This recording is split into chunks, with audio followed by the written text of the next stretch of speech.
is in the moon of the ripening choke cherries.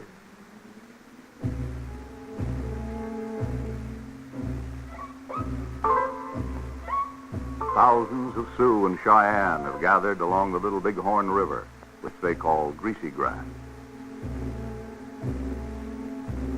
15 miles to the east, beyond the bluffs, are 700 white soldiers.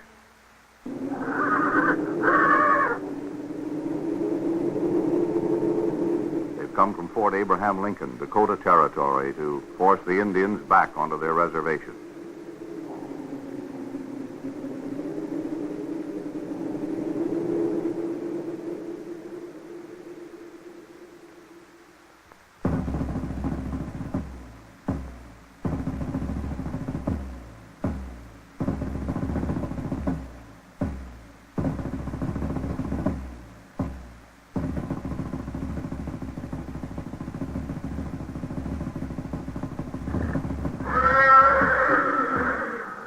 They expect to find 800 Indians, no more. The bluffs prevent them from seeing one of the largest groups of Indians ever assembled in North America.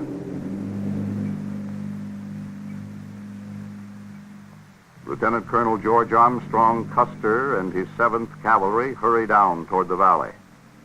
They fear the Indians will scatter into the hills and disappear. But the Indians have no intention of running this time. Custer splits his command. Captain Benteen marches to the left to preclude any threat of Indians from the south. Major Reno is ordered forward to attack the unseen village. Custer holds back, promising support. Crossing the river, Reno charges.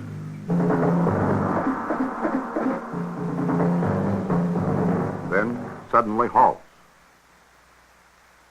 Reno orders his men to dismount.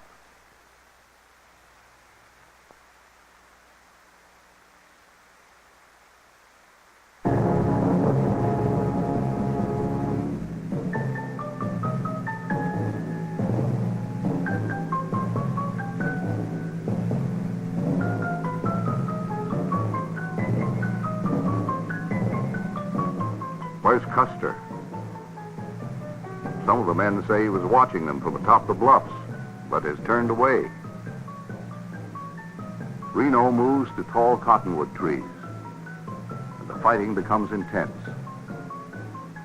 Reno is splattered with blood. He heads for the bluffs across the river.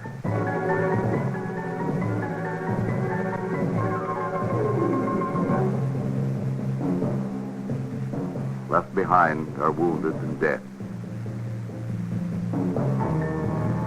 At the ford, there is utter confusion. The braves chase the soldiers as though they were buffalo.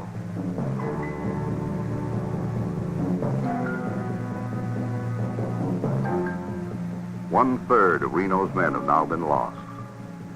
It's Reno's first taste of fighting Indians, and he'll never outlive the controversy that surrounds this move to the bluffs. Reno was one of the first to the top. The others straggle up. Suddenly, the Indians stop their attack and ride north, disappearing from sight.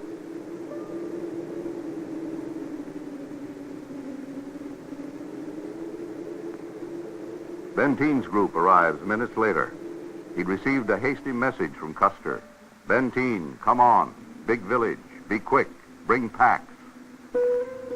Custer's somewhere to the north, but hills hide the view. A reluctant effort is made to locate him. But the Indians swarm back, and the 350 men cluster together and, surrounded, fight until twilight. At dawn, the battle resumes. Toward evening, the Indians leave. The Battle of the Little Bighorn in Montana Territory is over.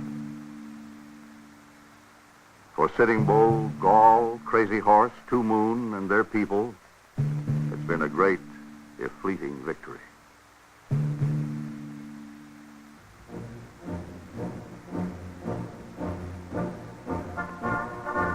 In Philadelphia, a grand, once-in-a-lifetime celebration was taking place.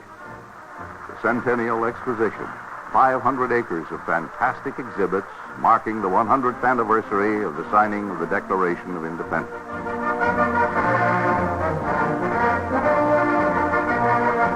Speeches proclaimed a century of freedom, independence, and progress. Then, like a clap of thunder, came the news.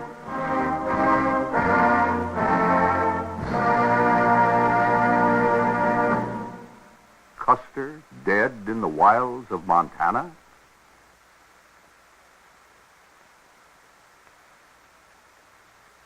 Not since Lincoln's assassination had there been such profound shock.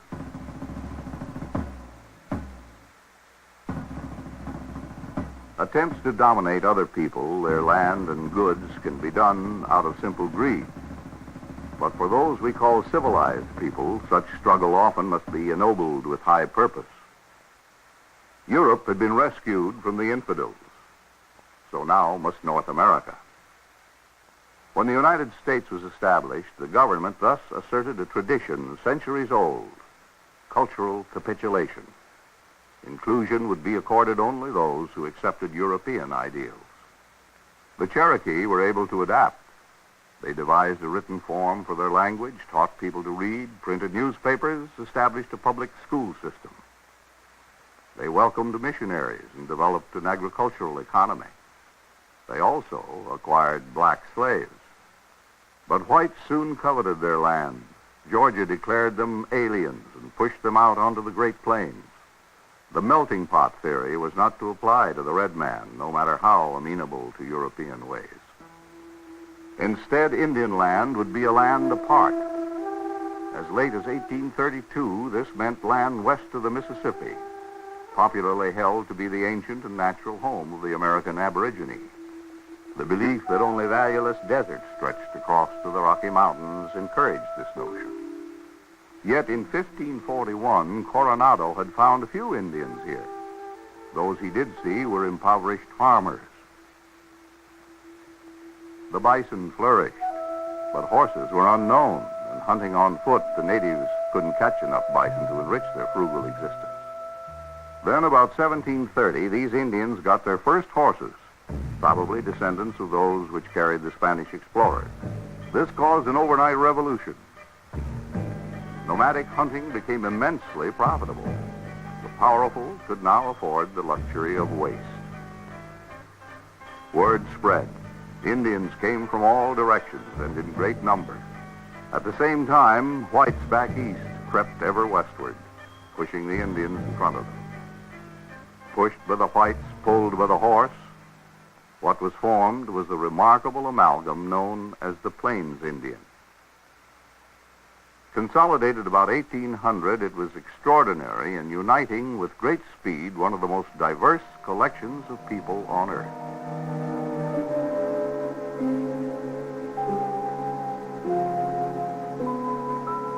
The increased mobility made possible by the horse and the addition of another white import, the rifle, provoked new trouble.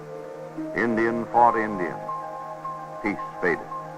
Warfare became a central part of the Plains culture. The powerful Sioux Nation, core of the Plains Indians, made many enemies. With the Cheyenne, one of their few allies, they fought the Crow, owners of fine horses. In 1823, the Sioux pushed the Crow from the Bighorn Mountains. Custer's top scouts would be Crow Indians, anxious to get their land back. Meanwhile, towns with Indian names like Omaha and Chicago were becoming white beehives. In 1841, a wagon train of settlers passed through the heart of the Sioux hunting grounds, opening up the Oregon Trail. Whites began to farm the fertile land on the far side of the great American desert. In 1849, gold seekers rushed to California.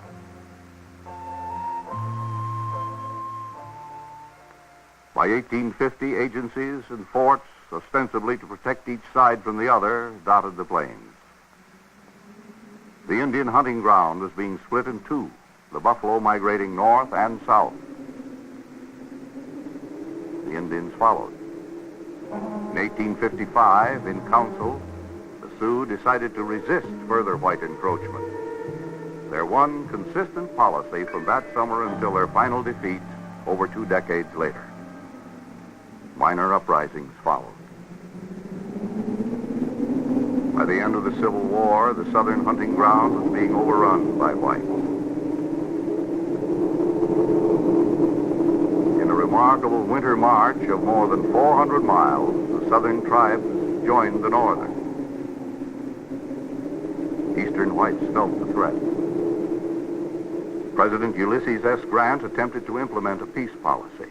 Many Quakers volunteered, believing it the white man's obligation to civilize Indians through kindness, peaceful persuasion, and education. Some whites thought this strategy naive and foolish. Reds considered it evidence of white weakness. At the same time, there was a surfeit of Civil War veterans. These were sent west, and new forts were built. But not much formal fighting took place.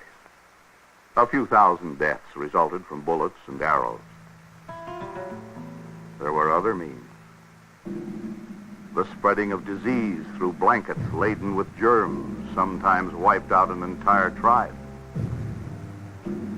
Alcohol was effective. Food supplies were cut off, and millions of buffalo disappeared in just a few years. Most effective were treaties. White men could make paper talk. 3 years after the Civil War, the government had made 400 treaties with the Indians. Each had been broken by both sides.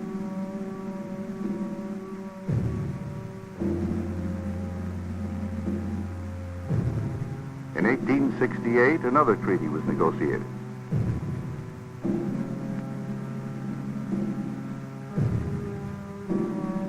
In exchange for a cessation of Indian hostilities, which were critically interfering with the building of the railroad, the whites offered to cede an area sacred to the Sioux, the Bahasapa, or Black Hills.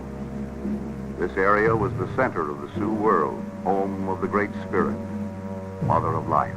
100 years earlier, it had been Kiowa territory, but the Sioux had driven them and other tribes out. Red Cloud, greatest leader of the Indian moderates, signed the treaty.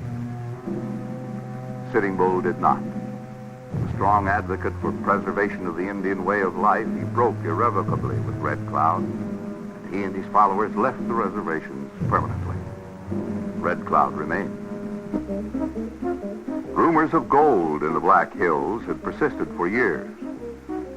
In July 1874, the 7th Cavalry leaves Fort Lincoln to investigate. If there is gold, the government will try to buy the area to avoid further bloodshed. The expedition is led by George Custer. He has not obtained Indian consent to intrude, and the Sioux look on angrily, but they do nothing. When gold is found, the Commissioner of Indian Affairs tries to downplay it, but the newspapers rhapsodize, and gold seekers like summer locusts gather. Attempts by the military to turn them back are futile. Meanwhile, trouble has developed on the reservations. Red Cloud's followers are starving, and for the first time, many consider joining Sitting Bull and his hostiles. The Indian agents are among those responsible. They intercept supplies meant for the Indians and sell them to the post traders. Their official salary is $1,500, but many are making $15,000. The post traders, in turn, sell these goods at excessive prices to the soldiers and get by with it because the War Department requires its military to buy from them. Both whites and Indians are thus defrauded. This is political gold to the Democrats. Angered at Grant's humane policy toward the Indians, among other things, they now demand an investigation into suspected corruption in his War Department. The Secretary of War, William Belknap, is accused by the New York Herald of farming out trader ships. The attack is based on leaked classified information. The informant is Custer. Custer is incensed at the exploitation of both his men and the Indians. He also has certain political ambitions. His Civil War record was meteoric. He has captured the public imagination as few military leaders before or since have been able to do. Another glittering feat A major victory over the Sioux, covered fully in the press, might land him the Democratic nomination for president. The convention is only months away, June 27th. Grant's scandals widen as his brother Orville becomes implicated. The government now abandons its peace policy. The question of the Black Hills is the excuse for both sides to end the uncertain 7-year truce. The hostiles are notified to return to the reservations. They do not. Troops prepare to march against them. Custer is given command of the Dakota column, then is called to Washington. Before a congressional committee, he gives evidence damning to Secretary Belknap and Orville Grant. The president is furious. Custer returns by rail to Bismarck. Here he discovers he has been replaced as commander by order of the president. Moreover, he's forbidden to accompany the expedition. Bismarck is thriving. Thanks to the 1868 treaty, the Northern Pacific is stalled here. Gamblers, hoodlums, ladies of the evening pour in to reel under the effects of a blinding whiskey made just outside town. Enlisted men surge from train to ferry and across the Missouri River to Fort Lincoln on the far bank. All are volunteers since military conscription has ended. They range from romantic young men lured by the western frontier to petty criminals escaping eastern prisons. Many are illiterate. Many are European immigrants. Most are poor. They dislike most all the officers. Custer they call hard ass. The officers, too, are a motley crew. Captain Frederick Benteen dislikes his fellow officers, especially the young Custer. 8 years earlier, Custer abandoned some of his command to the Cheyenne in a battle that made Custer and his regiment famous. The body of Benteen's associate was later found badly mutilated. Major Marcus Reno also dislikes Custer. He had requested command of the coming campaign, but the request had been denied. Benteen and Reno, unfriendly at other times, make common cause in their dislike for Custer. But the Custers get along famously. Libby and George are rarely separated. Custer is a peculiar genius, lucky, brutally ambitious, tireless. His friends are devoted, his public adoring, his enemies implacable. Custer's entire career may now be in jeopardy. He begs General Terry, the new commander and a novice in Indian warfare, to intercede for him. Public pressure mounts. Grant relents. Custer will go in a minor capacity as commander of the 7th Cavalry. He is ordered not to bring a newspaper correspondent, but he will. And within hours, he's planning how to elude Terry and win victory for himself. Most of his regiment have had little first-hand experience with Indians and fear them as anything not understood. So professional detachment toward the enemy is missing. To overcome their fear, they see the red man as despicable. The Indian thus provides the one area of agreement between officers and enlisted men. They hate him. Sitting Bull has been one of the greatest instruments in unifying the Northern Plains Indians against the whites. Now, at 42, he is no longer a warrior chief of the Unkpapa Sioux. He is spiritual leader. On the greasy grass, others will be warrior chiefs. In combat, every warrior is on his own. A chief will be followed depending on how great his warriors deem his medicine to be that day.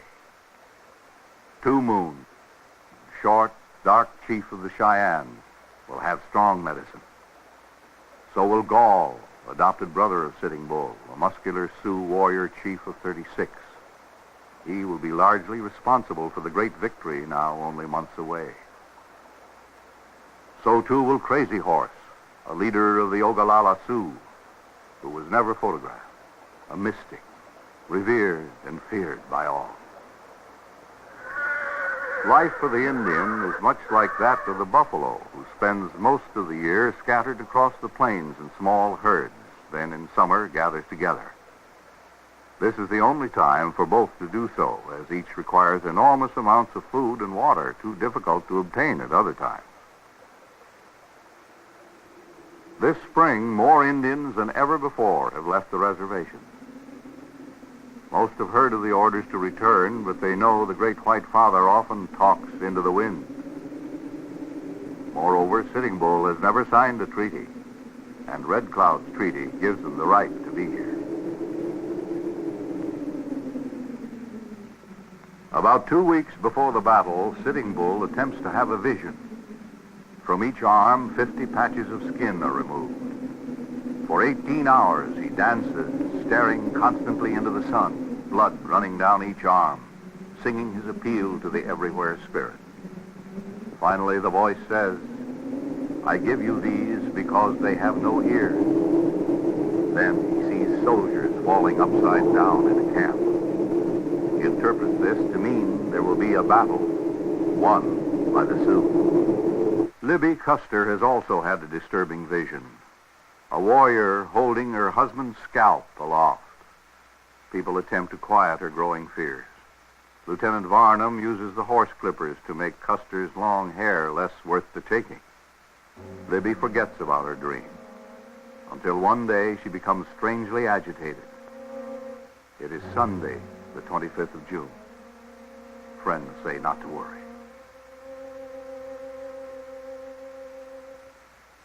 Many of the Indians with Sitting Bull sense this to be the last time they will be able to hunt and sing and worship together as before. From the east, other Indians are coming. Crow and Arikara scouts are guiding the soldiers from Fort Lincoln. These soldiers are the instrument of many interests. Railroad investors, farmers, miners, cattlemen, land speculators, whiskey dealers. They represent an historical force of immense magnitude. They're not at war, either legally or officially. They are simply enforcing a directive, an ultimatum, made by the Commissioner of Indian Affairs. Militarily, the Battle of the Little Bighorn in present-day Montana was insignificant.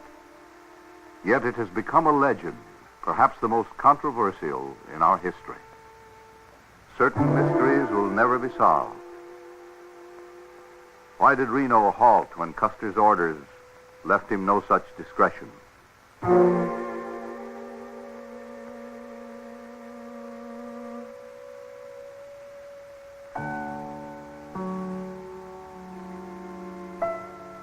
Why didn't Benteen reunite with Custer as ordered? And what about the dashing man of iron and ambition? Why did Custer not establish the position and strength of the enemy before attacking? Why did he split his command so widely they couldn't be easily reassembled? Why didn't he support Reno? Most agreed that after leaving Reno, Custer rode northward along the bluffs and up to the crest where he first glimpsed the huge village. He sent his message to Benteen. Then he hastened on toward Medicine Tail Coulee, his first opportunity to descend the bluffs to the river. Many Indians say Custer was shot here at the ford. The first to be hit, his soldiers pulled him out of the water and retreated. Gall, who led a part of this attack, insisted he was stopped half a mile from the river. Some think that if Custer had crossed the river and charged the village, he might well have split the camp and carried the day. But Custer is forced north. His troops are under successive assaults from the rear.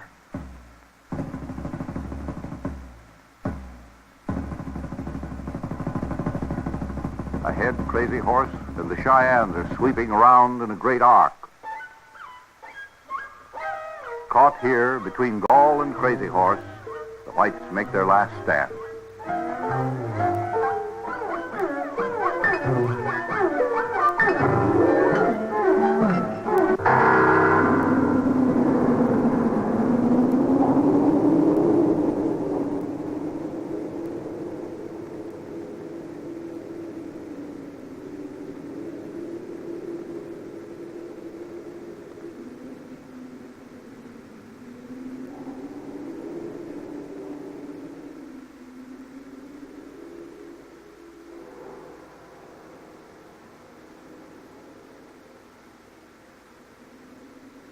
About this brief moment in history, more has been carved, printed, painted, drawn, molded, and written than any other American battle. Its appeal is worldwide.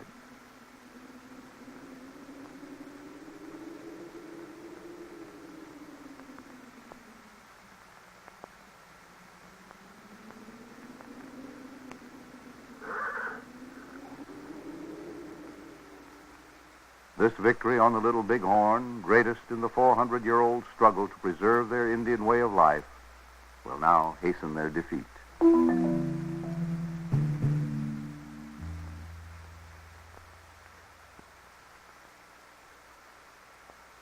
The Black Hills are taken without payment or regard of the 1868 treaty. Reservation Indians are treated as prisoners of war. Hostiles are shot on sight. Crazy Horse is killed. Sitting Bull is killed. In 1890, the 7th Cavalry kills 200 Sioux. Wounded Knee can be labeled a massacre. Mark Twain sarcastically proposes that the remaining red men be educated to death. Sure enough, Indian children are taken from their parents, given white names, white clothes, and a white education at red schools.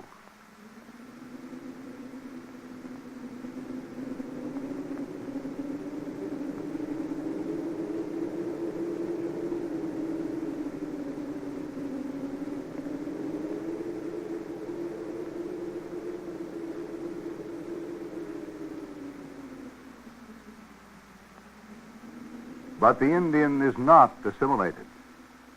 His values are too strong. To be equal, we need not be the same. Today, can't we all, red and white, become as large as our sky?